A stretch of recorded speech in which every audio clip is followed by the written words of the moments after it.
हे गाइज नमस्कार. Welcome back to Teju to learn. जय श्री कृष्ण एव्हरीवन. सो आज आपण वॅकन्सीज रिगार्डिंग पाहणार आहोत.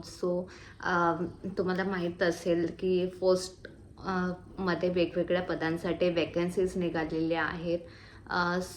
Indian post GDS recruitment 2025. यांनी मोठ्या प्रमाणामध्ये बंपर अशी वॅकन्सी काढलेली आहे. टोटल 21,413 याच्यामध्ये वॅकन्सीज आहेत. आणि या 21,413 वॅकन्सीज जे 10th स्टँडर्ड केलेले स्टुडंट आहेत, ज्यांचं मिनिमम एज क्रायटेरिया 18 आहे आणि मॅक्झिमम एज 40 आहे, असे लोक याच्यामध्ये अप्लाय करू शकतात. आणि याचं जे स्पेशल बेनिफिट आहे ते असं आहे की ही जी पोस्ट आहे ती सेंट्रल गव्हर्नमेंटची आहे आणि यामध्ये कोणत्याही प्रकारची एक्झाम नाही, हा प्लस पॉईंट आहे.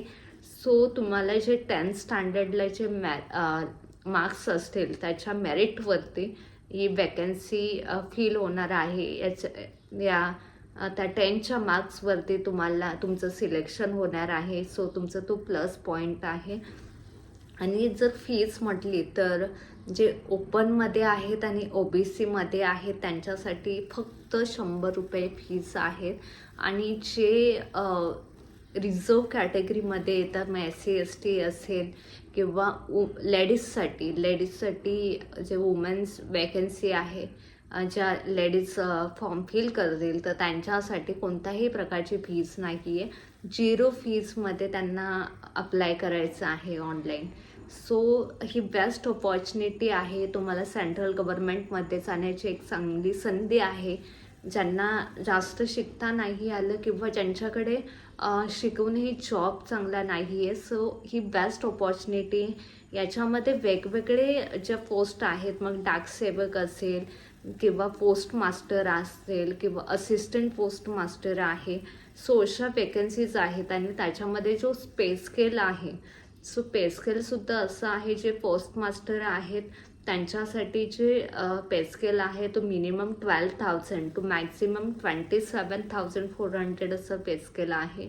आणि त्याच्यानंतर जे त्याच्या डाकसेवक असेल किंवा असिस्टंट पोस्ट मास्टर असेल तर मिनिमम 10,000 आहे आणि मॅक्झिमम 24,000 आहे.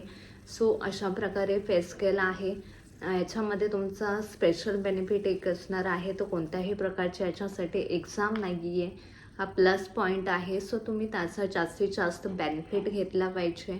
त्यानंतर एज क्रायटेरिया, एज रिलॅक्सेशनसुद्धा चांगल्या प्रकारे दिलेला आहे. मिनिमम 18 आहे तो मॅक्झिमम 40 एज जे आहेत ते लोकंसुद्धा याच्यासाठी अप्लाय करू शकतात.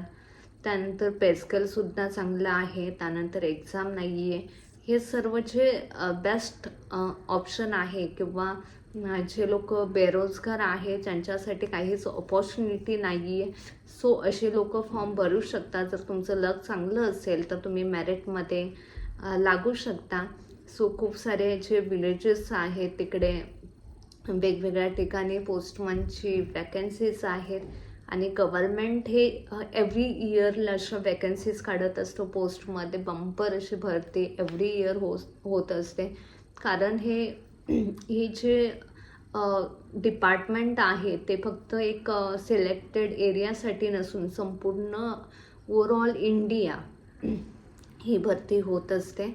आणि पोस्ट हे असं खातं आहे ते खूप मोठं आहे. त्याच्यामध्ये वेगवेगळ्या गोष्टी असतील, लेटर्स असतील, वेगवेगळे टास्क असतील. या सर्व गोष्टी कशामुळे इझिली होतात तर पोस्टमुळे होतात. अनेक गोष्टी, अनेक संदेश असतील या पोस्टमुळे इझिली लोकांना मिळतात. ही सेंट्रल गव्हर्नमेंटमध्ये जाण्याची बेस्ट ऑपॉर्च्युनिटी आहे. तिथे तुम्हाला अनेक संधी उपलब्ध असतात. तुम्ही LIC सारखे जर तुम्हाला एक सब एरिया जो बिझनेससाठी असेल, सब क्रायटेरिया असेल तर तुम्ही LIC बेस्ट ऑप्शन आहे. पोस्टाच्या वेगवेगळ्या पॉलिसीज असतात त्या तुम्ही सेल करू शकता. हे तुम्हाला काही क्रॉस सेलचं टार्गेट नसतं, पण इन केस तुम्ही ते करताय, तुम्ही तेपर्यंत कस्टमरपर्यंत पोहोचताय तर त्यांना त्या वेगवेगळ्या पॉलिसीज गाईड करू शकता. पॉलिसीज गाईड केल्यानंतर तुम्हाला अनेक प्रकारे रिव्हेन्यू वगैरे त्याच्यामधून जनरेट होऊ शकतो. सो अशी ही बेस्ट अपॉर्च्युनिटी आहे. सॅलरी व्यतिरिक्त सुद्धा तुम्ही तुमचं एक वेगळ्या प्रकारचं एजंटशिप म्हणून काम करू शकता, ज्याच्यामध्ये तुम्हाला रिव्हेन्यू जनरेट होईल. सो ही बेस्ट अपॉर्च्युनिटी आहे आणि तुम्हाला सेल जे करायचे आहे ते गव्हर्नमेंटच्या पॉलिसीज असतील. सो ही बेस्ट अपॉर्च्युनिटी आहे आणि लवकरात लवकर हे फॉर्म तुम्ही भरायचे आहे. त्याची जी डेट आहे ते 10 फेब्रुवारीला हे फॉर्म रिलीज झालेले आहेत आणि 3 मार्चला हे फॉर्म चे अंतिम डेट आहे. सो लवकरात लवकर तुम्ही ऑनलाईन फॉर्म फिल करायचे आहेत. ऑनलाईन तुम्ही गेल्यावरती तुम्हाला जे काही तुमचे डॉक्युमेंट्स वगैरे असतील एज्युकेशन रिलेटेड, आधार कार्ड, पॅन कार्ड या सर्व ज्या बेसिक गोष्टी आहेत त्या तुम्हाला तिथे अपलोड करायच्या आहेत आणि तुमचा फॉर्म फिल करायचा आहे. So thank you so much guys. So असे वेगवेगळे आपले व्हिडिओ या आपल्या चॅनलवरती नक्कीच येत राहतील. सो तेजू टू लर्न या आपल्या चॅनलला तुम्हाला लाईक करायचं आहे, शेअर करायचं आहे आणि जास्तीत जास्त सबस्क्राईब करायचं आहे. Thank you so much guys.